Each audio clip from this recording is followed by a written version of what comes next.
Hello YouTube and welcome back to another Northgard tier list. Today we're creating a tier list for the different Conquest Favors that you can get both in Conquest but also obviously in the new Bifrost game mode.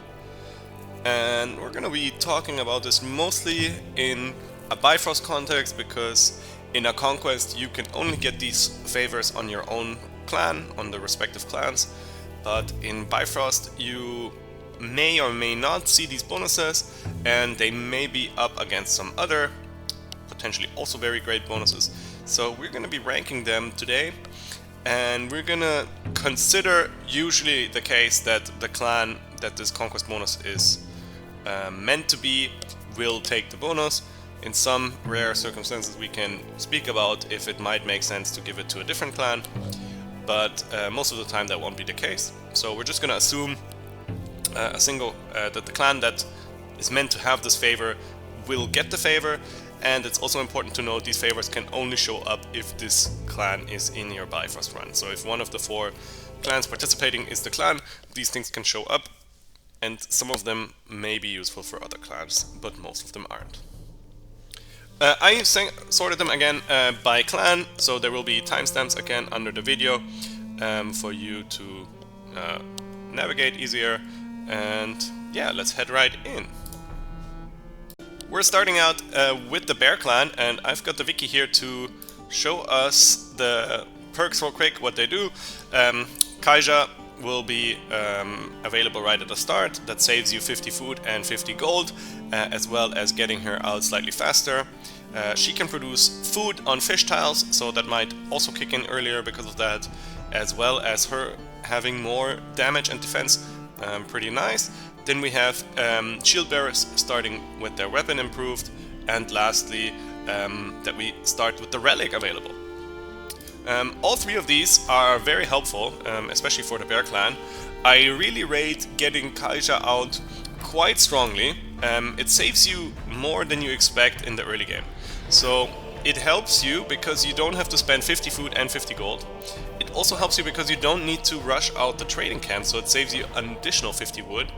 Then it saves you the upkeep of the training camp that you would have to build so early. And then you can clear out your tiles faster, or start producing food with her faster, or start healing with her faster. So overall, very strong starting bonus to have. Obviously, if you're in the last map and this is the 4th year, then this bonus does nothing for you. But if you can get this early on in your run, it's going to make the next couple missions a lot smoother.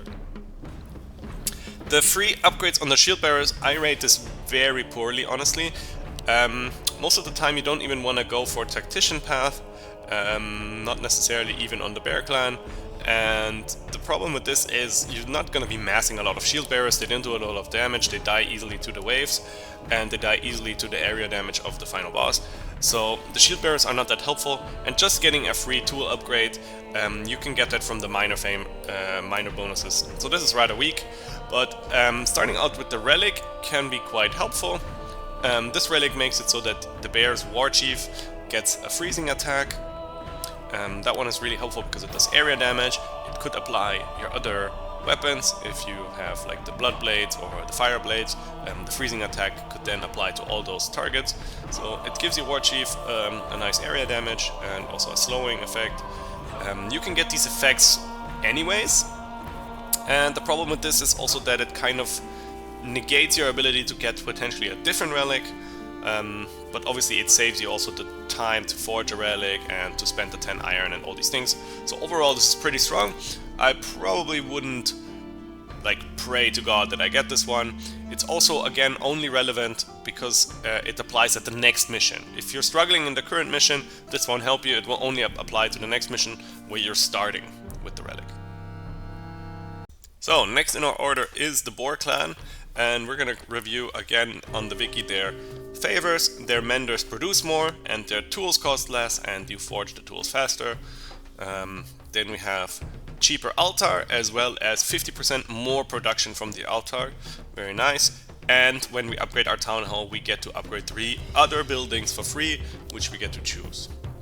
So 3 very lovely bonuses. Overall, the free mender upgrade I don't think is that important in a Bifrost run. You probably will want to start with the Menders. They are a side grade to the normal healers. They're not necessarily better than the actual healers. They produce lore instead of food, like the normal healers, and they also don't cost upkeep, which maybe in the winter or in a blizzard could save you. But I think in terms of healing, they're the same as the normal healers. And getting the tool upgrade, once again, is not necessarily super needed, but it can be nice. Maybe also a nice mention here that if you're starting with the Mender's Hut, this bonus could potentially also work for another clan. Like, you can just give this to a different clan, maybe like you're playing with the Wolf clan as a teammate, he wants to build the Mender's Hut so he can heal his War Chief, then maybe the bonus is actually better served on a clearing clan than on the Boar clan. But if you're playing solo, it's helpful, but it's not necessarily the strongest bonus. The stronger healer obviously is strong if you don't find Bloodblades. The extra production from the altar is another very situational bonus. In theory, this bonus is absolutely great, especially in Conquest. It's insanely strong. But in Bifrost, you don't start with the ability to make the altar. So you first have to find the altar as one of your options. It has to be better than some of the other options that you might find in that year. And then you have to build the altar. At that point you can make use of this, I guess, and at that point it becomes really strong because it makes the altar much more affordable. It makes it half price.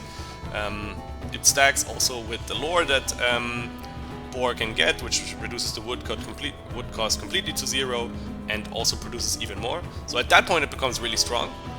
But the only reason I wouldn't rate this absolutely top tier is because you're not guaranteed to see either the altar or legacy or this favor. Especially getting all three seems kind of like a big dream. So very strong in theory, in practice not that usable. The free upgrades from the Town Hall, however, are fantastic. This is one of those bonuses that in Conquest you think about this and go like, eh. But in a real Bifrost run, where you really can't, for example, count on having the altar, getting your Town Hall upgraded and then instantly upgrading 3 other buildings. This can be your food buildings, your gold buildings, this can be your healers or your menders, this can be your army camps for extra strength. This is fantastic bonus. This saves you 300 wood, 150 gold, it saves you 30 stones, and yeah, absolutely fantastic bonus. Next up, let's take a look at the Dragon Clan's favors. First of all, your dragons start with 50 extra health, that doubles their health. Then we have 1 extra dragon essence for each sacrifice, making it so you get 3 dragon essence for your villagers and 4 from your thralls. And the lovely last bonus, which makes it so you get extra thralls from each shipment, so you buy 3 instead of 2, and your thralls can't revolt anymore. So all these bonuses are obviously very Dragon Clan centric. I guess you could make use of the extra health on the Dragon Clan on a different clan, but most likely you're gonna be wanting all of these on your Dragon Clan. The extra health on the Dragonkin is sweet. If you're relying on them, you might not want to actually as the dragon, so a good option as a Dragon Clan is just to start out with the Extras camp and use Extras instead of Dragonkin. You don't have to sacrifice your essence to get Extras, and so it makes it kind of worse, this bonus. But if you are going for Dragonkin, getting them to 100 health makes them a lot more durable. They don't have a lot of defense, so they can still really easily die to the waves, but they have a nice area damage attacks, which kind of makes up for that. So overall pretty solid, not the best bonus for the Dragon Clan. These other two, however, are very, very nice. Let's put this one actually in B tier because I don't think it's as good. It's probably still better than some of these other ones that we've seen.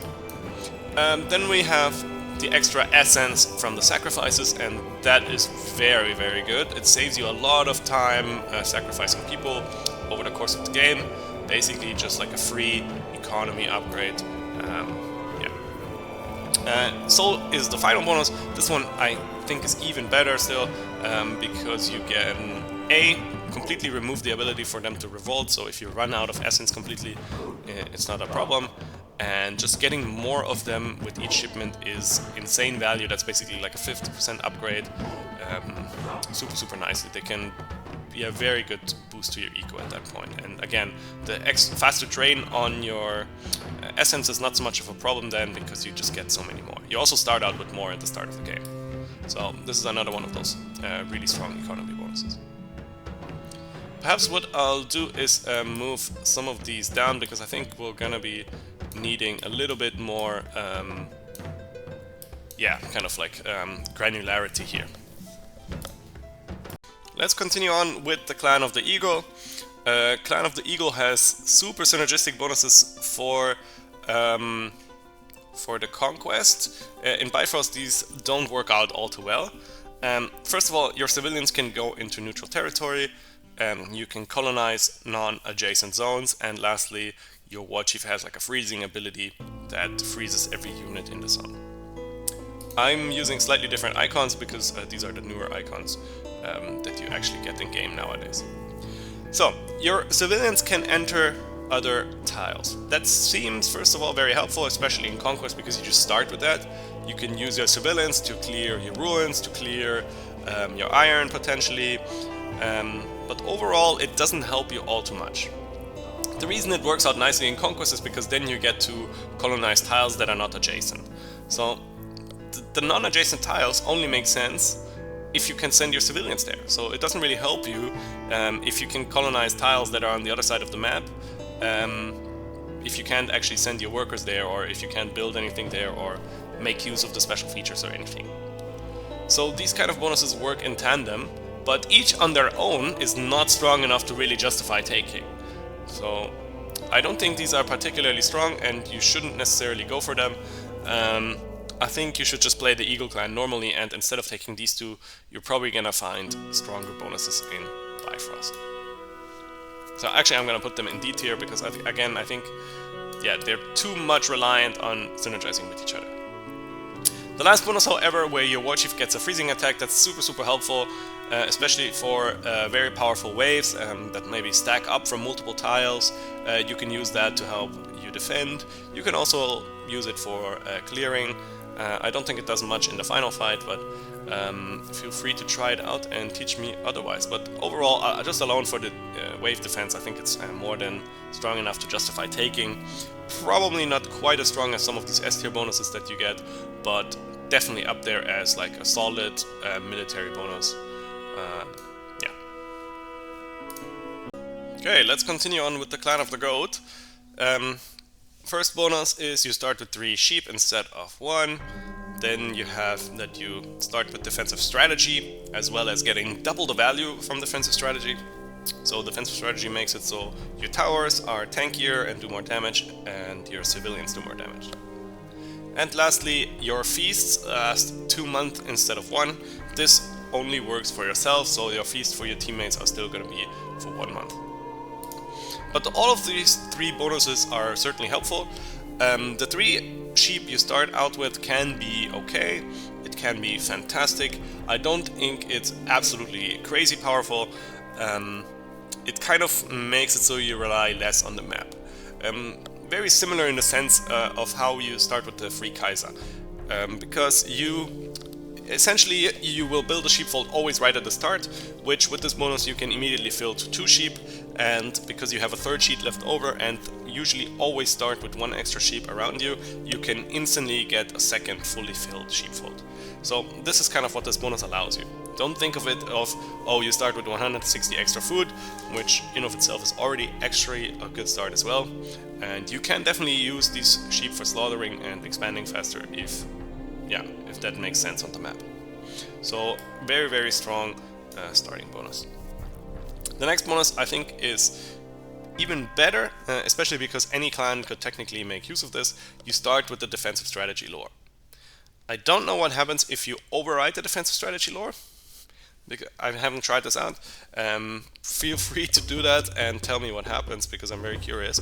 But just starting with defensive strategy is so good in Bifrost that I probably wouldn't want to override it anyways.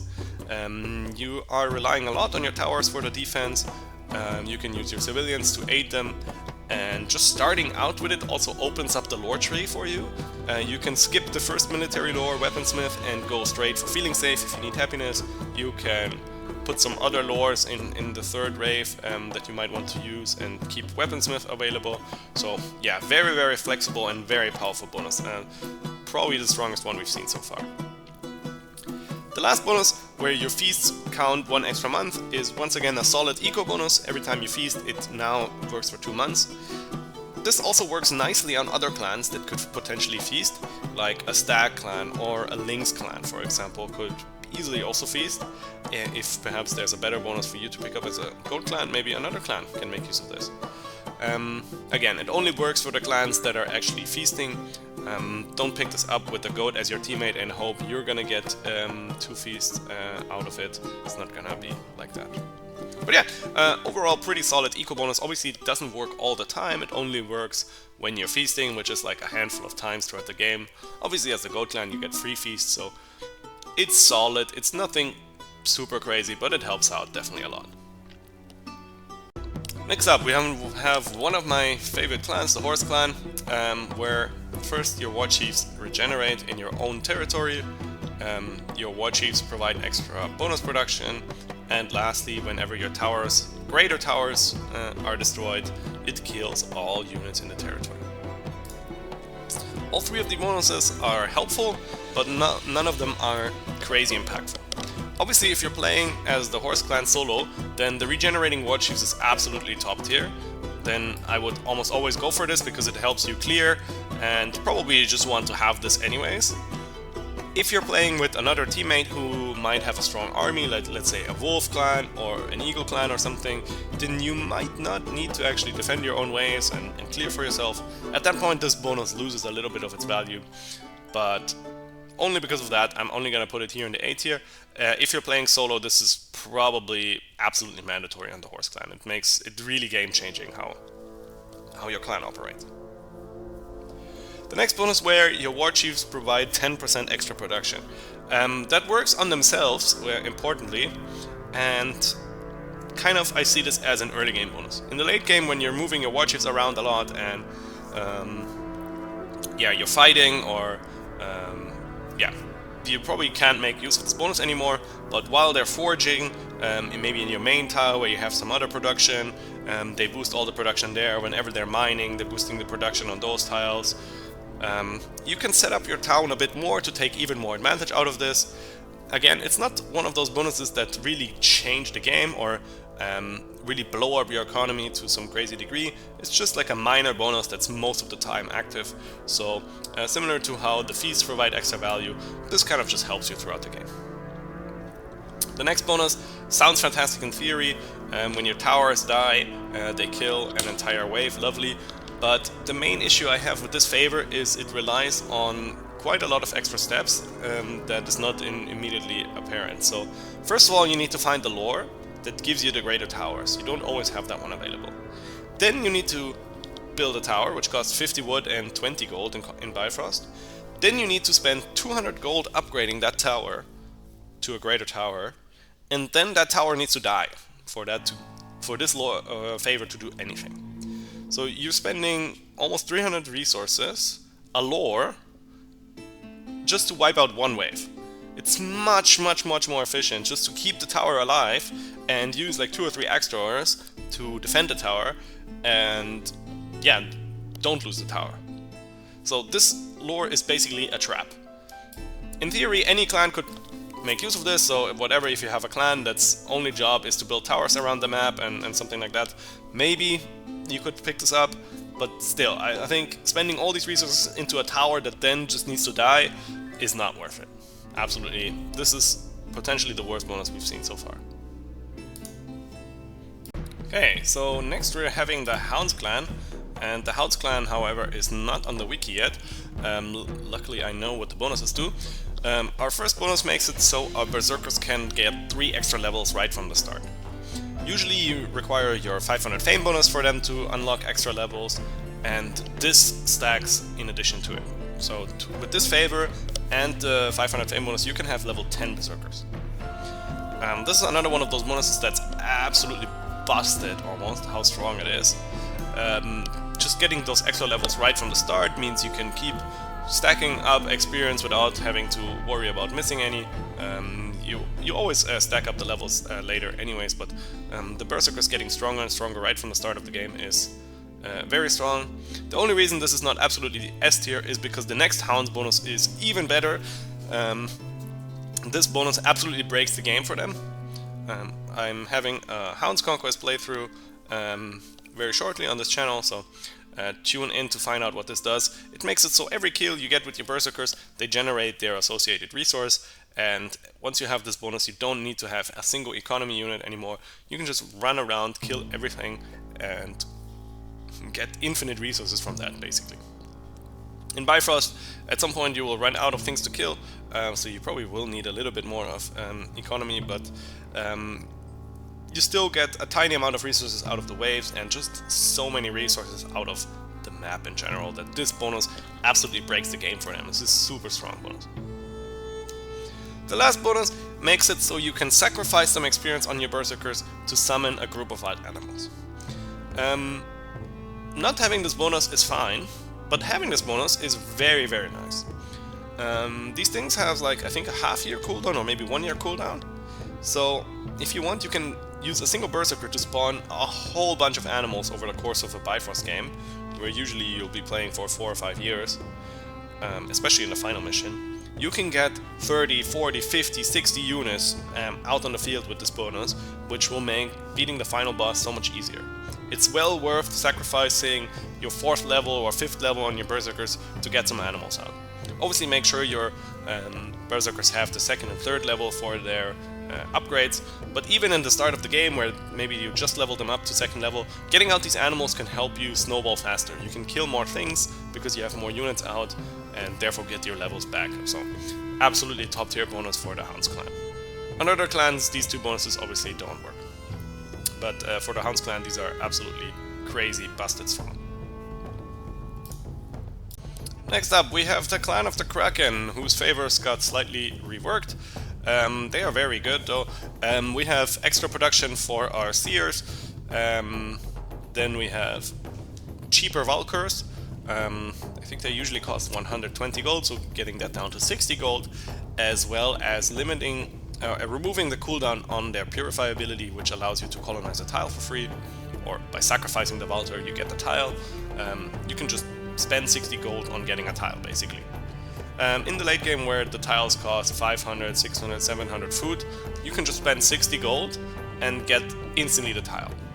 So very, very nice thing. And lastly, an enemy unit in your coastal territory loses life over time. This is obviously meant to help you defend against the waves. In Conquest, when you get this bonus, you're up against thousands of Dark Elves, so there it's very helpful. But in a Bifrost game, you're usually not going to have many coastal tiles, and having to rely on defending the waves on your coastal tiles is probably not the best thing you want to be doing. So how are we going to be rating these? I really like the extra bonus for the seers. That makes it so they produce double the happiness almost, or like 1.5 times the amount of happiness, making it so you don't need to get so many seers out. You can focus on other economic units, and it's also easier to keep your happiness at the level where all your fishers produce more resources. So this makes your early game much smoother, and throughout the game just helps you a ton. It's a very, very solid eco bonus. Probably nothing game breaking, but certainly something that is absolutely fantastic. Same with the colonization from the Valkyrs. Making them cheaper again helps your early game. You save a bunch of resources. Thanks to the extra happiness from this bonus, you can probably afford getting some Valkyrs out a bit faster than you would usually too. And when they're super low HP, instead of healing them, you could just sacrifice them if you want, and yeah, get a tile out of it, and then get a new war chief out. So a new Valkyr out. So once again, it's not necessarily game-breakingly strong, but it's definitely so nice that it's another one of those A tier bonuses that is just maybe this is just B tier. I kind of think it's probably not quite as strong as these other bonuses here in the A tier that really help a clan out. This one is a solid mid-game and also late-game bonus. The extra defense against the waves on your coastal tiles, again, really relies on the map and RNG working in your favor. And then again, I don't necessarily think you will want to defend the waves on your coastal tiles anyways. That might be true for the first wave or two, but once you have all the high tiles on the further out tiles, you can and want to be defending the waves there. Just because all your production will be on your coastal tiles, so you don't want all your work to be interrupted just to defend the wave every year. So overall, I don't think this is as good as it sounds. Once again, it's kind of more like a trap. It's not as useless as the whole tower situation, but I wouldn't necessarily want to pick this one over some free resources, over a free tool upgrade, or anything else that helps your clan grow more. So, next up we have the Clan of the Lion, and once again their bonuses are really nice and synergistic for Conquest. Let's see how useful they are for the Bifrost. Our War Chief for the Lion Clan can generate extra health when she generates Faith. That's just the normal clan bonus of the Lion, that she generates Faith on her kills, so it doesn't really work for the other clans. Is helpful, a little bit of healing, nothing too major. Then we have monasteries count as military camps, and we can give a weapon upgrade to our paladins. That one is actually kind of better than you might think. And lastly, a very fantastic bonus, our clan is no longer limited to a single relic. I think it goes without saying that not being limited to a single relic is game-breakingly strong. You can get 3 or 4 relics. You're limited by the iron, but if you're playing as the Clan of the Lion, maybe you can get an anchorage that just ships you infinite iron, and then you can definitely make use of this. So again, this is one of those definitely game-breakingly strong bonuses, getting all the different relics out. How strong do I think is the healing on the War Chief? That really again depends on the setting you're playing. If you're playing in a 4-player game where you have maybe an Eagle and the Lynx as a teammate, then this bonus will never almost do anything for you, because you probably don't need to even use your War Chief. You can just sit up and boom until you're strong enough to like have a big army, at which point this doesn't matter anymore. If you're playing completely solo, this does help you out a ton, because everything you clear will heal your War Chief back a little bit. With some micro, you can even make it so that you almost don't lose any health, killing units, and whatever health you lost you will regenerate. So if you're playing solo, this bonus is much more useful than if you're playing in a team. For that reason, I'm just putting it into the B tier, but keeping in mind that if you play solo, you might want to prioritize this. And secondly, or thirdly in this case, the bonus that allows your paladins to get a weapon. Why do I like this, and why do I think it's useful? To get the paladins, you need to build a monastery, which is something you almost always want to do anyways, and you can turn your villagers or your priests there into the paladins. The paladins are very tanky units that don't do a lot of damage. So in general they're not super helpful, but they are excellent tanks. And earlier we said we don't necessarily want to get shield bearers, because the tanks are kind of useless. We didn't rate the extra health on the Dragonkin very highly, because we can just axe throwers. And it's kind of similar with these paladins on the Lion Clan. The reason why this actually does shine out, however, is because they do now get a weapon upgrade. And you can get the deflect weapon on them, or you could get the area damage on them, or the slow, or whatever else you think could be useful. And having 1 or 2 of these is actually helpful in the sense that your War Chief won't be the only unit tanking. You can have a few more very tanky units in your front line that soak up damage for your axe throwers, and giving them an extra tool upgrade so they can deflect damage when they take hits, or something along those lines, is incredibly helpful for them. So I would think it's helpful, but in the same sense as the extra health on the Dragonkin is helpful, not in every scenario, but sometimes you can definitely make use of this. Continuing on with the Clan of the Lynx, another one of my absolute favorites. They have 3 very sweet bonuses, making it so you start with deer on your main tile, as well as giving hunters extra production. Then we get extra warband out of our archery ranges, up to 5 from a single upgraded archery range, and making trackers cost less gold. And lastly, that our it says here Wild Hunt, but it means the Oscoreia, the 500 fame ability on the War Chief makes it so you get 2 waves instead of just 1. all three of these are excellent. The free starting hunters are in a way very helpful in the sense that you can get in total more food production out. It's not as good of an early game bonus as it may seem. If you just build a hunter's camp right at the start of the game, you instantly have to pay upkeep for it. You also have to spend the 80 wood on it.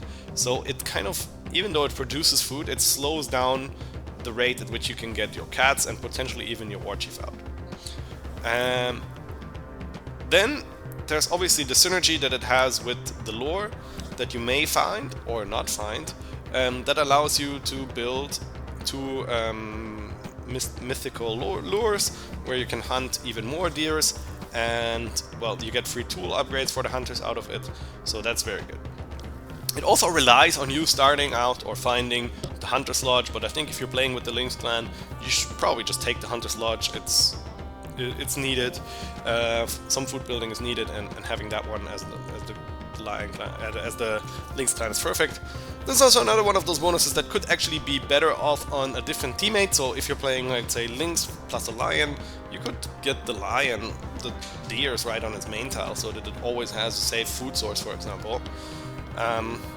It also makes it so you can't place your mythical lure on your home tile, so you'll have to place it somewhere else, but that's usually fine. It also means you can get an extra silo because you'll have one extra food tile available to you. So it has very many nice synergies. Just the obvious one of like, hey, I can start out with the Hunter's Lodge, that's probably a little bit of a trap. But overall, this is a solid eco bonus. Also, the 10 extra production on the Hunters in general, I rate that alone quite nicely. But yeah, probably not the strongest of all possible bonuses. The military one here is very nice. The 10 gold cheaper archers or trackers is fantastic, because let's say you're recruiting 10 archers, then you're saving 100 gold already. So like, it's not only obviously for the first one, but for every single one that you recruit, you save gold. So that's like a lot of gold. And secondly, it makes it so you need to build less archery camps in general. So once again, it saves you some more gold there. From not building so many army camps. So like a double dipping gold bonus basically. Gold is often a limiting factor because you need to build towers and maybe even barricades to defend. So yeah, having access to this can save you a lot of gold, and yeah, can get you out at first or second or third archer a little bit faster.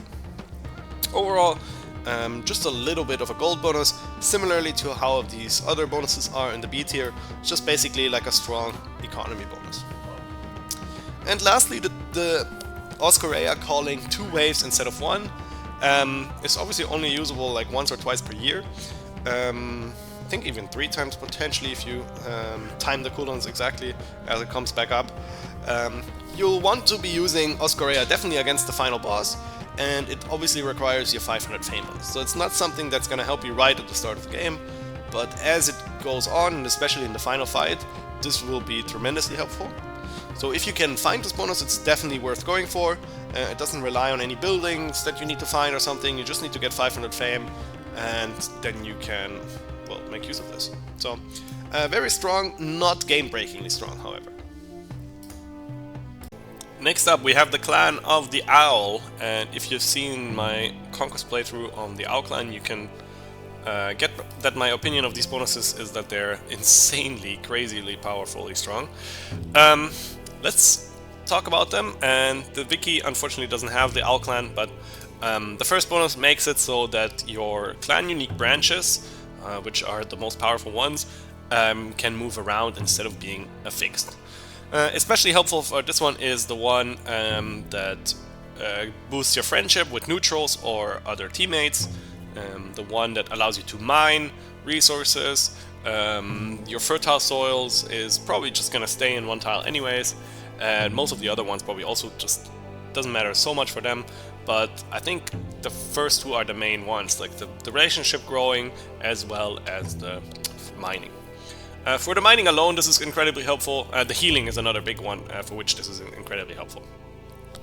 You can definitely make do with not having the moving branches. It's not ultimately game breaking, but it's an absolute luxury bonus. Like, this will make it so you spend so much less lore on replacing some of your branches over and over again, especially let's say if you're playing with 3 teammates, there's maybe a neutral faction on the map that you're playing, you're going to be saving up a ton on just having these branches walking around. You can have the healing branch move to different allies to heal them out. You can move your parasitic spores to whoever the teammate has the most resources and all kinds of crazy things. You can move them around if they need to move their tiles around, and if they have a big army to sustain, you can move that along with them. So it's an insanely strong bonus, but from the S tier bonuses, probably not necessarily the absolute top tier bonus from what we've seen, but definitely absolute luxury bonus. The next bonus, however, I think is even stronger, where your Norns no longer count towards your population. So right at the start of the game, you're going to turn all 3 of your ladies into Norns. Boom, you're down to 1 population, you start growing really fast again. You don't have so much food upkeep, and you have 3 scouts instantly. You can scout a lot of the map. You can use them on different lore stones that you find on the map, so you basically have no upkeep costing lore masters, which is perfect for this clan. So yeah, absolutely game-breakingly strong. Super useful also if you're playing in a team, because you can scout out the entire map using the Owl clan once you have this. Next up, allowing all 3 of your war chiefs to be spawned does require all the resources you need for them, so that would be 15 iron and 450 gold. So it's not a completely free bonus, but in the sense that getting all 3 war chiefs instead of just 1 is very, very powerful. 1 war chief boosts in the entire production. You can use the lore war chief to increase your lore income, as well as boosting your army or boosting some more eco stuff, and then also having your military war chief. And also just having more units is incredibly helpful as well. So another one of those bonuses similar to just getting more relics. This is super powerful, and yeah, all 3 of these Owl Clan bonuses are mega strong and really make the Owl Clan shine even more.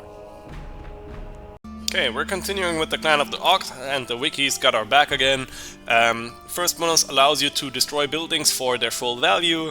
So from the scout camp you get 50 wood bag, from a training camp you get 50 wood bag, from destroying an altar or something you get wood bag, etc. The second bonus probably won't matter, because you won't be ramming anything in Bifrost runs. So in Conquest this bonus is very lovely and definitely appreciated. In Bifrost you don't have the option to ram, so it's not that impactful. Then you get the ability that all your units gain extra health, not to mention how strong that is. And then we have the ability to get a free shadow of Thorfinn. It's almost exactly the same as Thorfinn with the same stats. He doesn't benefit from the healing that you get from the lore. I don't think he benefits from the weapons either, but it's basically like a free copy of Thorfinn. So, like I said, the refunds on the buildings is nice and appreciated. If you're playing solo, it makes the early game a lot smoother, because you can demolish your scout camp, you can demolish your training camps when you don't need them anymore. You can use this to demolish your barricades, your towers, and rebuild them at the end of the year. So it's kind of like lovely in that sense, but apart from that, it doesn't really do anything. Like, you won't be able to like ram an altar and get crazy amounts of resources from it. So yeah, it doesn't really help you all too much, especially if you're playing in a team. So because of that, I think this goes into the D tier. I think it's still more useful than some of these other bonuses we've seen, but still, again, not anywhere near. I'd much rather have just faster woodcutter production or something like that. It will probably outproduce this easily. Then we have the extra health on all your units. This is a bonus that technically would be S tier on every single clan, not just the Ox clan. But having this on your Extors, having this on your War Chief, having this on your civilians even, is absolutely massive. Also makes it so that your warriors are a slightly more viable unit for the final fight, but obviously you're probably still gonna want to have some kind of range units, at least to mix it a little bit. And yeah, all your units having extra health is incredible. It's absolutely perfect. And the free shadow on Thorfinn is definitely also appreciated. It's just 1 extra unit, so it's not insanely strong like the extra animals you get here from the Hounds or the Lynx's bonuses, but it's still 1 extra tanky, strong unit. You can use your healers to heal them up. But yeah, so it's like essentially one extra free unit once you recruit your Torfin. Not the absolute mandatory bonus, but still very helpful here. I'm gonna put this in the B tier. I just don't think it's quite as good as some of these other bonuses. Next up, we have the Clan of the Rat, where the bonuses are quite nicely themed to its clan, but I don't necessarily think they are absolutely that impactful. First one, when a unit is killed, it inflicts sickness on their attacker. This can be helpful for the first couple waves, where maybe you get like attacked by a big giant or a big dwarven warden or something along those lines. There it can be helpful, but then it also requires you to sacrifice or lose a unit. So yeah, not ultimately the best. Wounded units do not suffer production malus is absolutely massive. It only works while you're overworking, but the production malus is usually minus 20%, so not having that means you almost want to be overworking all the time anyways. It makes it much easier to sustain healers to then keep overworking all the time. It's probably worth it to have one or two shamans to keep healing everyone while you're overworking just to benefit from this bonus. So this is absolutely top tier for this clan. And then we have that our non-mystic buildings can get one extra villager. This doesn't really mean the houses. It means because on the Rat clan you build buildings to get housing, and every building gives you 2 instead of 1 is lovely. This is perfect. You can obviously in Bifrost, if you're playing with a teammate, you can get houses from your teammate and just plop a house somewhere and solve your housing issues. If you're playing solo, this is absolutely great. So the sickness is quite bad. Again, it requires you to lose a unit for it to do anything. So first something bad needs to happen, and usually we'll try to avoid losing units as much as possible because that hurts our growth. In rare circumstances you might really benefit from this, but again, if you're playing the game right, you can defend against the waves without losing units and without inflicting sickness on anyone. So if you're doing everything right, this is not needed. If you're doing super poorly, this won't save the game for you. Then we have the extra, or like reducing the malus on the overwork. This is absolutely great. Probably not absolutely game-breakingly strong, but this really boosts the Rat clan economy to like another level. It really makes it from just a great solid eco clan to absolutely busted eco. Like this is really powerful. Gets even better if you find the lore that allows you to heal around your shaman camps. And lastly, the free housing. Like I said, okay, pretty decent when you're playing solo. Alright when you're playing a team. This is just basically like a little bit of a wood bonus that makes it so you need to build less buildings. Definitely helps in the early game more than it does in the later game. Only works for the Clan of the Rat, and yeah, I mean, housing is not usually the biggest issue on this clan, so probably I'd take some other bonuses that help my early game more than this one. But it's still very nice. Next up we have the Clan of the Raven, a very nice scouting clan. First bonus was changed recently. It used to be that you get extra villagers and happiness and population space for fame. Now it only works for commercial influence. Obviously that's going to be pretty bad because we don't need to go for trade victory. We can just ignore that part of the clan completely and we'll be better off. Then we get cheaper colonization with crowns, something only this clan obviously can make use of, but 30% is quite a lot, and colonizing with crowns is already kind of preferred over colonizing with food, so that's very nice. And lastly, our mercenaries get doubled. Let's take a look at these in a Bifrost context. So like I said, we don't really want to be going for commercial victory, and just going for commercial victory to get more population and to get a little bit of happiness and some shipments out of it. I don't think personally that's worth it. If you can make so much ton of gold that it really doesn't hurt your economy to go for it, please do it, but I think at that point you could also just spend the gold on making 3 or 4 units and clear the entire map and get all the resources you want like that. So I don't think it's worth it to go for commercial trades just to make use of this bonus at all. Then we get the cheaper colonization. This one is just generally helpful. Saves you a lot of gold and makes it definitely much more appealing to colonize half the map. It's another one of those bonuses that's just so generally applicable in every situation all the time that it's just like a solid A-tier bonus that you can make use of all the time. I think the bear is still better than the gold. The mercenaries is another one of those hit or miss favors that we've seen. On some map generations this might be absolutely great, especially if you're playing solo. If you're playing with teammates, odds are that most of the coastal tiles are occupied by your teammates and you won't be able to raid them. And if you're playing solo and then you need to, well, you get double the raiders out of it, you need to have, first of all, another coastal tile, which is not always guaranteed. You can definitely start Bifrost maps with a single coast only. And then you need to raid them instead of colonizing them and, for example, building more harbors there. So I don't think this bonus is worth picking up. It could be strong if you are on the Frost world, I forgot what it's called, but there you have a ton of coastal tiles. Potentially also on the Darkness world, I'm not 100% sure, but I think there also a lot of the tiles will be coastal. So some of the other maps, this can be more useful. It's not useless, especially if you're playing solo. You could use this to clear or to get a ton of resources for your gold, but it's usually up against some other bonus, right? So will this be better than getting another building, getting free resources or something like that? Probably not. But it's not entirely useless either if you're playing solo. So let's put this here in the D tier with some of these other similar bonuses. Let's move on to the clan of the Snake. They have some absolutely nice and busted bonuses, especially in Conquest, but even for Bifrost these are fantastic. So first of all, skirmishers get extra damage and defense. They already have quite high attack power, so that's very nice.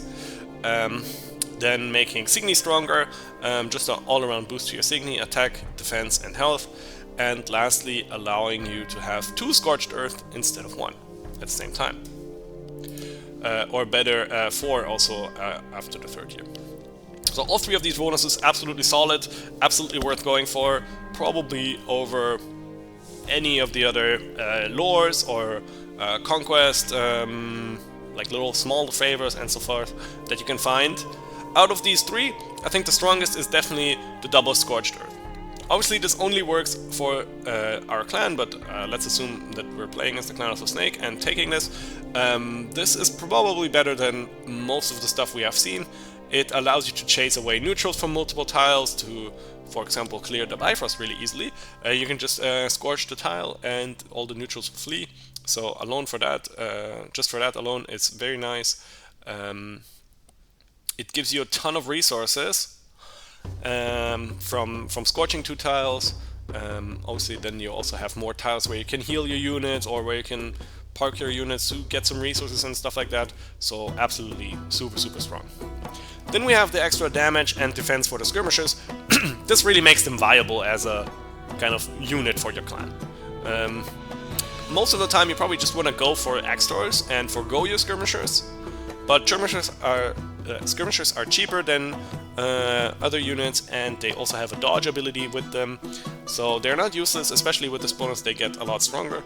I'll put this here together with like some of these other military themed bonuses here because it's not absolutely strong.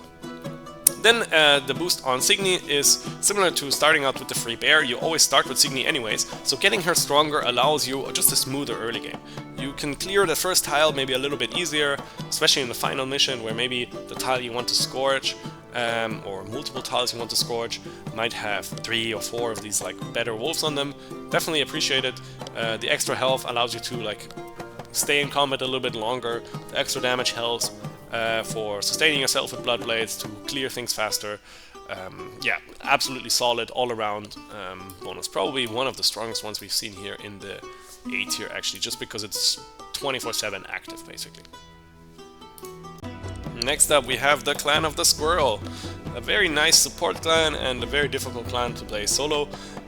these favors really augment the clan in a very nice way.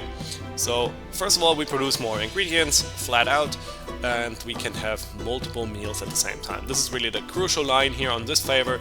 Having multiple meals is absolutely strong. You can have 2 or even 3 active at the same time if you do it right, and with these bonuses you'll be able to spam them out constantly. Super strong.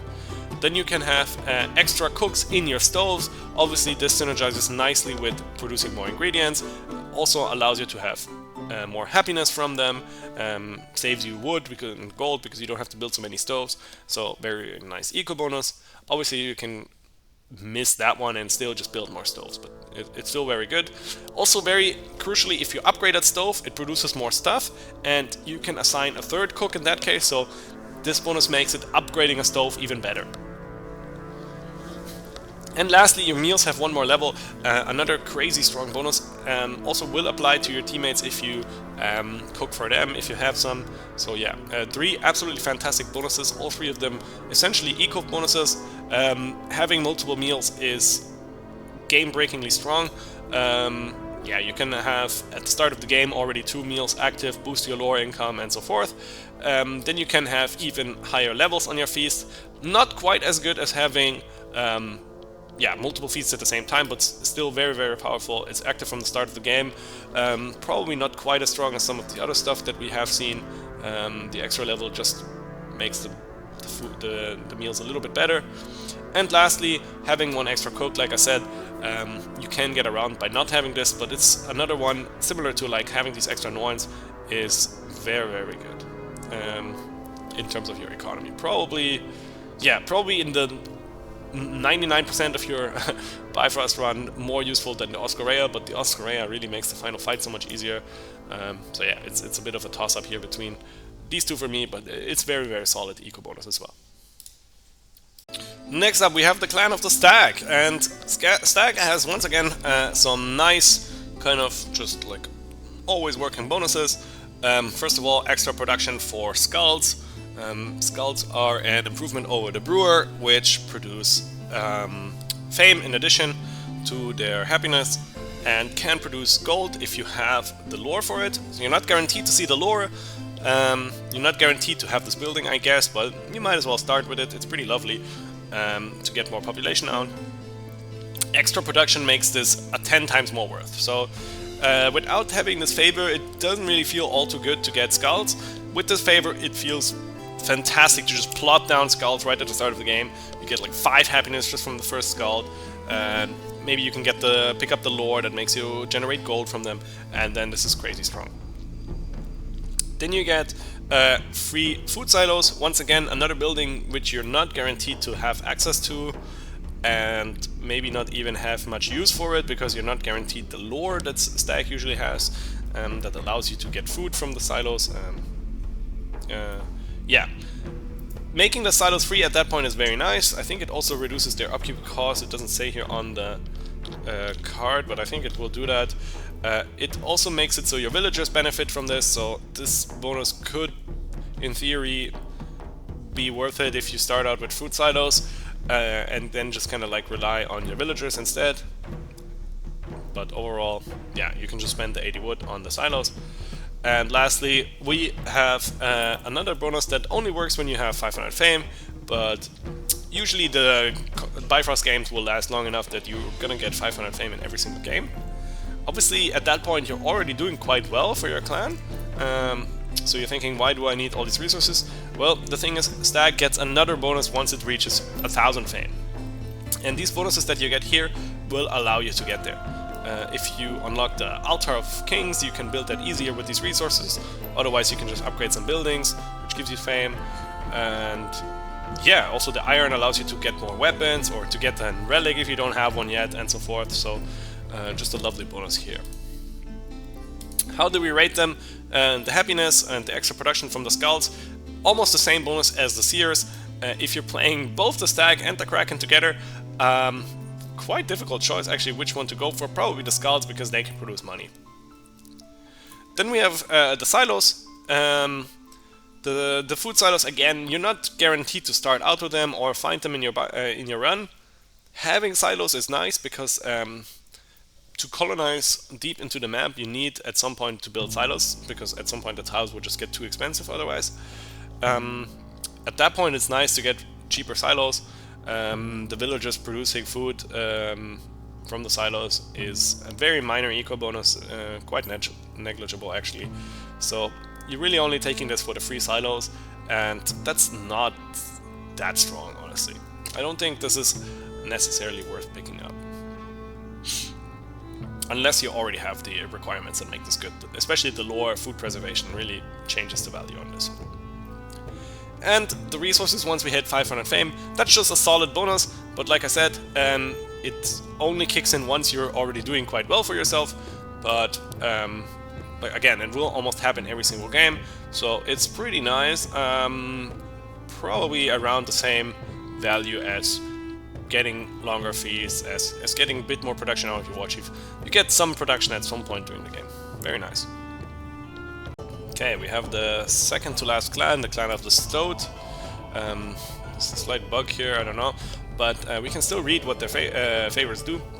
First of all, our forts can recruit subjects just like a town hall, multiplying the tiles in which you can generate people. Also, obviously, making it so that you require happiness a little bit faster and have just more population out faster, which is all around pretty good. Then we can get our sentries to benefit from every possible weapon forged. The sentries are not the most useful unit, they die really easily, and yeah, there's not real reason to go for them. So I don't necessarily think this is super worth. In Conquest this is a bit nicer because it synergizes with the lore that Stoat has. It's called Marches of Brittany, which also this third favor synergizes with. It makes it so you get 3 sentries for free. With this third favor, they don't count towards your warband or your population, so they don't require food and these kind of things. So if you have the lore unlocked, which is not one of the best lores, then you can make use of these two. Otherwise I wouldn't even bother with these two if you don't even have access to the lore. Even then, I don't think these two are overall all that helpful. You probably still want to go for explorers or trackers or the archers from the kingdoms or some other military unit that will help you more than the sentry speed. So the faster population growth is super good. I will put this here because maybe, yeah, I think that fits quite nicely. You'll want to build forts anyways as the clan of the Stoat, and getting more population growth is always good. And like I said, these two lores kind of synergize only with the other lore that goes together with them. That's gonna be very rarely the case.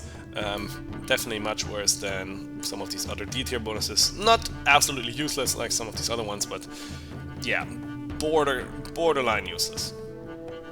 Really much at the edge here between D and F tier. And finally, lastly, we have the Clan of the Wolf. They have some absolutely good bonuses once again. Finally, we start by getting more food from killing animals. It says here wolf or bear, but it also includes any other animals, spiders, foxes, boars, and the likes. In the final map, you're only finding animals, so in the final map this bonus is really good because it's thousands and thousands of food. Then you get the bonus that makes your war chief cost 20% less, makes it so you only need 4 iron and you save 40 gold on him. That's the minor thing about this, but the real gains here are the extra attack and defense, making your war chief much more durable, and he already has crazy high attack, so the extra damage synergizes very nicely on him as well. Try to get blood blades for your berserker because he does so much damage, he heals like a third of his life with every single hit that he does, so it's super nicely. And then we get some more happiness, and if you watch my other tier list, you know that I rate happiness and pop growth quite highly, and this bonus works really nicely on the Clan of the Wolf, where your military units consume less food. You can get field rations also on other clans, so technically you could make use of this bonus also on other clans, but especially nice for the Wolf clan. All 3 of these are great. The extra food is insanely strong. Just because it works 100% guaranteed on the final mission, I will put this in the S tier. It's not the absolute best bonus, but it generates literally thousands worth of food. So comparing that with like the Stag thing that situationally maybe produces 50 food over the course of a year, this already in the first year of a map where you clear out like 8 or 10 wolves, this is already like 300, 400 food. Super, super good. Don't underestimate the value of this. Then we have the cheaper and stronger War Chief. That's also very fantastic. I'm gonna put this here next to the one for Signy. It's kind of hard to choose if it's better or the same. It's probably mostly the same value. You always want to go for your War Chief. Making him cheaper only helps with that. The 1 extra iron, whatever. But the 40 gold definitely helps. And just making him tankier and stronger is good. And lastly, the happiness also works out super nicely. I don't think this doesn't really produce like 10 happiness until very late in the game. Early on, this bonus produces 1 or 2 extra happiness, and it kind of grows on nicely with your clan. Like every time you would be in a hole with your happiness, this bonus will do something for you. The nice thing also about this bonus is it really doesn't require any investment. You don't need to get some extra buildings or something, like with the skulls. You just make some army units, something you will do anyways. So it's just like another free bonus where it just gives you happiness throughout the game. Super, super nice. Definitely worth picking up if you find it. Let's take a final look here at our tier list. We see that the S and A tiers are quite overloaded, but I don't necessarily think it's a problem. We want these bonuses to be strong, we want to be excited to pick them up in our games, so we can see that most of them are really nicely designed and quite helpful. On average, these bonuses are some of the strongest things you will find on your Bifrost run, just because most of them don't require any investment. Most of them that we rated highly here just work based on the things your clan want to be doing anyways. You want to be clearing on Wolf, you want to be cooking on the Squirrel clan, you want to be making Norns on the Owl clan and so forth. So most of the bonuses just help your clan do what they need to do better, and that's exactly what you need in your Bifrost run. Keep an eye out for these S tier ones and prioritize them probably over most other things that you will see. Only in rare circumstances you will go badly with that. And yeah, then I hope you have good luck in your Bifrost runs. If you like this kind of content, please subscribe to the channel because we're doing more Northgard content every week. And yeah, thanks for watching. See you in the next video.